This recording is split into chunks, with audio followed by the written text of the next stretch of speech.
English learners. Welcome to English Unlocked, the Oral Mastery.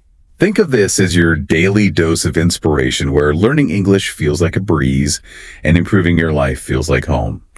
I am Daniel, and I am your host for today. And I'm Jenny. I'm just so happy to be here with all of you today. Yeah, we are thrilled you are tuning in. Yeah. And I got to say, I am feeling fantastic today. I had this massive breakfast this morning. Oh, yeah. Oh, yeah. Eggs, toast, coffee, the works. So I am completely energized and ready to go. Well, that is great because I brought my usual positive energy today, too. I'm so excited to teach. And, to all of you listening out there, we have a really fun topic today. We really do. Today, we are diving deep into small talk, but not the boring kind. We are looking at small talk with a little bit of, drama. Ooh, drama. I love that. Textbooks usually just teach you perfectly polite English. Yeah. But real life is messy. Exactly. Real life is gossip and awkward moments.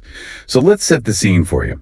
Imagine a classic coffee shop. You hear the espresso machine, right? Mm-hmm. You smell the roasted coffee beans.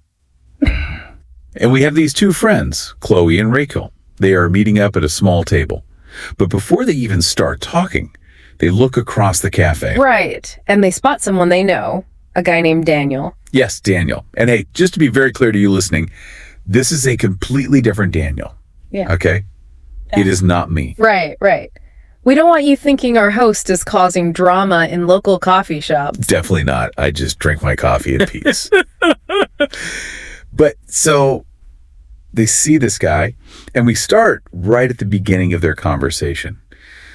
When Chloe and Rachel first reunite, they say, "Oh my gosh, it's been forever." Yes. Oh my gosh. It's the ultimate tool for surprise in English. It really is. It's just a reflex. Yeah. You use it when you are shocked, but, in a good way or a bad way. Exactly. Let me give you an analogy to help you understand this feeling. Imagine you walk into a clothing store, right? Okay, I'm picturing it. And you see this completely plain, regular white t-shirt. Nothing special at all. Just a standard shirt. Right. And you check the price tag, and it says $50. Oh, wow. Yeah, no. Right. What do you say? You literally drop the shirt and say, "Oh my gosh." Yes, because your brain needs a second to process the shock. And that is exactly what Chloe is doing.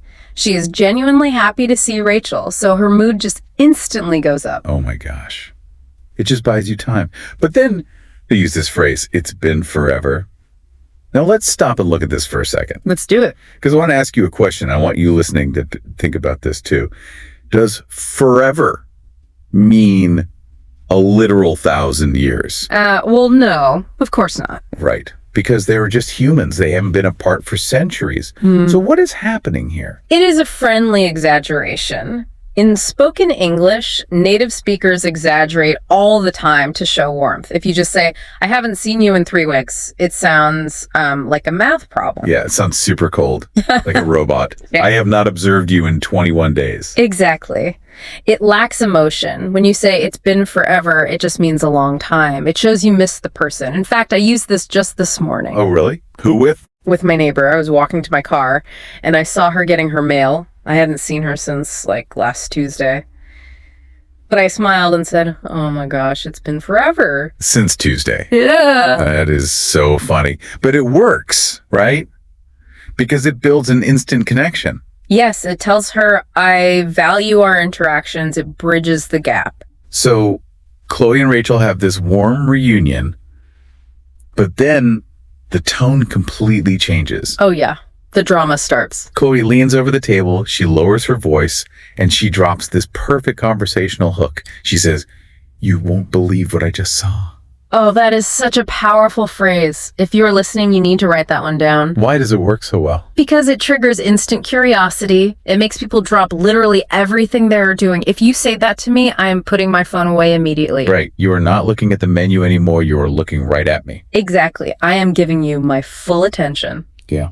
Because you have a secret, and I want to know it. So Chloe points out the guy, Daniel, across the room. She explains he is talking to someone else. Mm-hmm. And Rachel reacts to this gossip.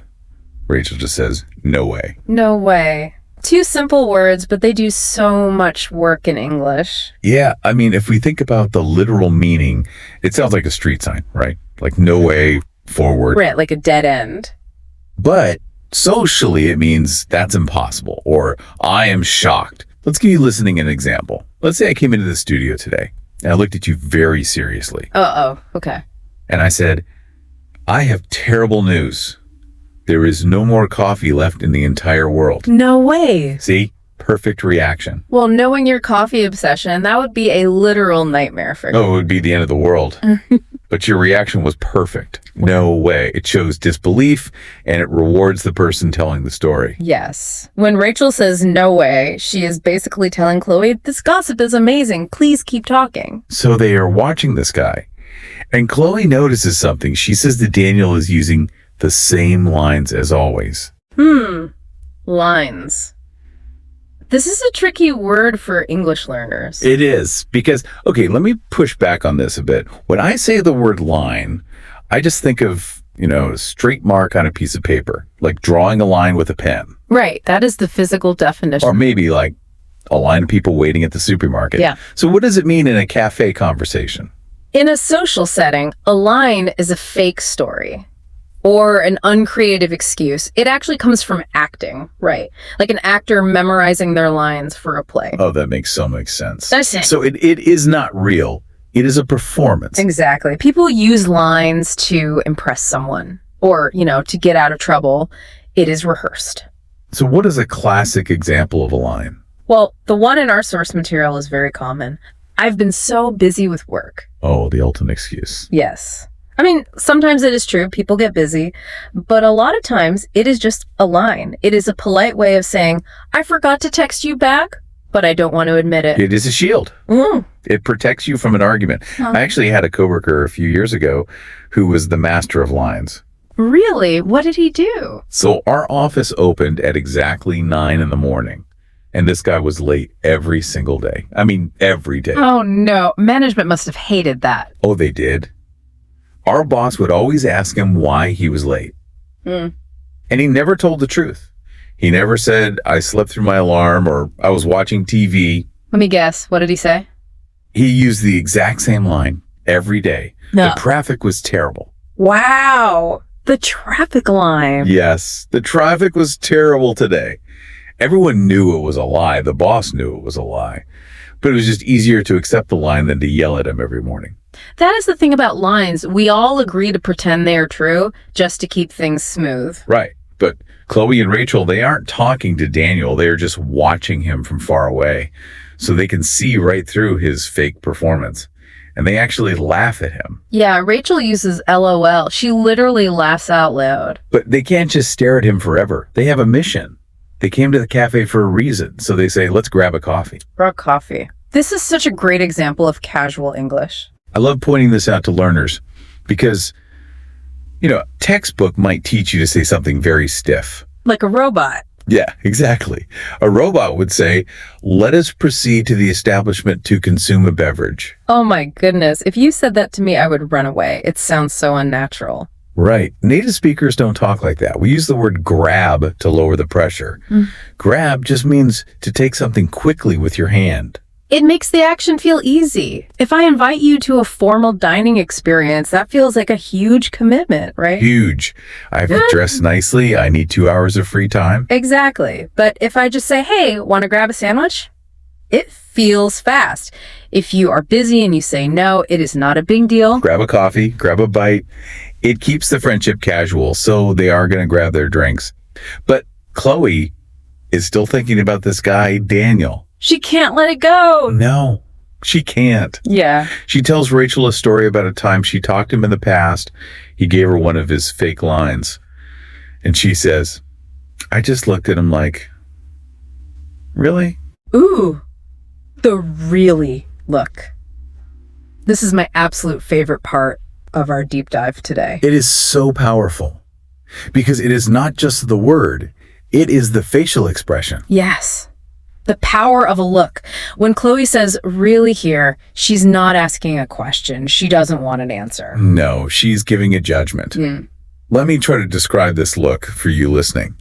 Think about when someone tells you a lie, an obvious lie. Okay. You don't scream at them. You don't call them a liar. You just tilt your head down a bit. Yeah. You raise one eyebrow. You look right into their eyes. And you just say, It is dripping with sarcasm. It Yeah. basically means, I know you are lying to me, so please stop trying. It is polite, but it is devastating. It totally reminds me of being a kid. Did you ever try to lie to your parents about cleaning your room? All the time. Yes. Yeah. So I hated cleaning. One Saturday, my mom told me to clean my bedroom. Instead of actually cleaning, I just took all my dirty clothes, all my toys, and I shoved everything under my bed. Oh, the classic move. Out of sight, out of mind. Exactly. I made the bed, walked into the living room, and proudly told my mom, my room is spotless. And did she believe you? Are you kidding? Of course not. Moms have eyes in the back of their heads. She didn't yell. She didn't even go check the room. She just looked at me over her coffee cup, raised her eyebrow, and said, really? Oh, no. The look. The look.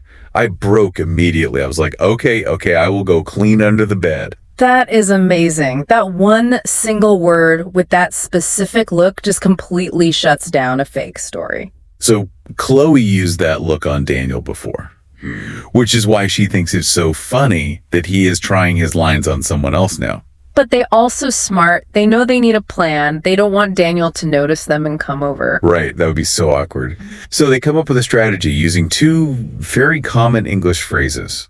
First, Chloe says they need to keep an eye on them. Keep an eye on. English has so many idioms that use body parts. I know, and if you translate this literally, it sounds like a horror movie. It really does. Like you are taking your eyeball out of your head and leaving it on the table. Just rolling it across the cafe floor. Gross. But thankfully, it just means to watch something carefully. Right. It is about paying attention so nothing bad happens. We use this all the time, right? Let's give you a real-world example. Think about the library. Okay, the library. So, say you are studying. You have your laptop open, your books are everywhere, but you really need to go to the bathroom. Right. And you don't want to pack all your heavy stuff into your backpack just for a 2-minute trip. So what do? You look at the person sitting next to you, a complete stranger. You smile politely and ask, "Excuse me, could you just keep an eye on my laptop for a minute?" And usually they say yes. You are asking them to monitor your things, to protect them while you are gone. We use it in cooking too. If I am making dinner and my phone rings in the bedroom, I might tell my husband, "Hey, keep an eye on the pasta." Right. Make sure the water doesn't boil over and cause a mess. Exactly. So in the cafe, Chloe wants to keep an eye on Daniel. She wants to monitor him from far away so he doesn't walk over and trap them in a conversation. It is a defensive strategy. And Rachel loves this strategy. Rachel agrees instantly. And to agree, she uses our final phrase for today. She just says, honestly, same. Honestly, same. This phrase perfectly shows how modern spoken English is evolving. It is all about speed now, isn't it? Yes.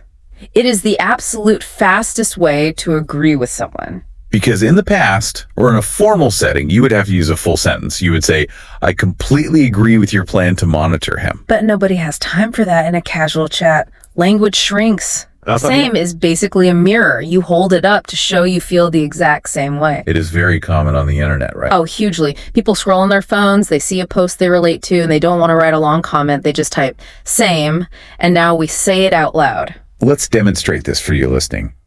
Let's do a rapid fire practice so you can hear how natural it sounds. I will just say some random statements, and you agree with me. Sounds good. Let's do it. Okay, here we go. Man, I am so tired today. I slept terribly last night. All I want to do tonight is order a huge pizza and watch a bad movie. Honestly, same. I really need to stop spending so much money on fancy coffee. The same. It is brilliant. It just keeps the conversation moving. It validates my feelings without interrupting the flow at all. Rachel uses it to agree with Chloe. They both want to avoid the guy. They both want to watch the drama. So she just says, honestly, same. And that is it. They get their coffee, they have a good laugh, and they survive the awkward social encounter. This was such a fun deep dive. We started with just a simple cafe scene, but we uncovered so much about how English speakers actually talk. It shows you that language isn't just vocabulary lists. It is about human behavior, right? It's about protecting yourself and connecting with friends. Absolutely. Now, before we go, let's do a quick rhythmic recap of the phrases we unlocked today. Yes, listeners, try to picture the scenarios as we say these. First, friendly exaggeration to show someone you miss them. It's been forever. Next, showing total disbelief and excitement when hearing gossip. No way! Then, the word for a fake, rehearsed excuse. Lines. And finally, monitoring a situation from a distance. Keep an eye on. Such good phrases. But look, just knowing them isn't enough. I have some actionable advice for you today. Ooh, advice time. Which they do. You need to build muscle memory. When you speak your native language, your mouth knows what to do without thinking. To get that in English, you must practice physically. That makes total sense. So today, go stand in front of a mirror, look at yourself, and say these phrases out loud. Raise your eyebrows and give yourself the really look. Oh, that is... Throw your hands up and say, no way. Feel how the language actually moves in your mouth. Embody the language. I love that. Now, we always like to leave you with a provocative question to think about after the deep dive ends. Yes, something for you to explore on your own. So we talked a lot about the drama in this cafe, but my question for you listening is this. What kind of cafe person are you? Oh, good question. Right. Do you prefer sitting in a very quiet, peaceful cafe so you can just study and read a book? Or do you actually prefer a noisy place with a bit of drama, where you can just sit back and people watch? I know my answer. I am a people watcher for sure. I love the drama. Same. Honestly, same. We want to hear from you, so leave a comment and let us know your cafe style. We are so excited to read your comments. Thanks for spending your time with us today, everyone. Keep practicing in that mirror. Keep your eyes open and your English unlocked. Bye. Bye.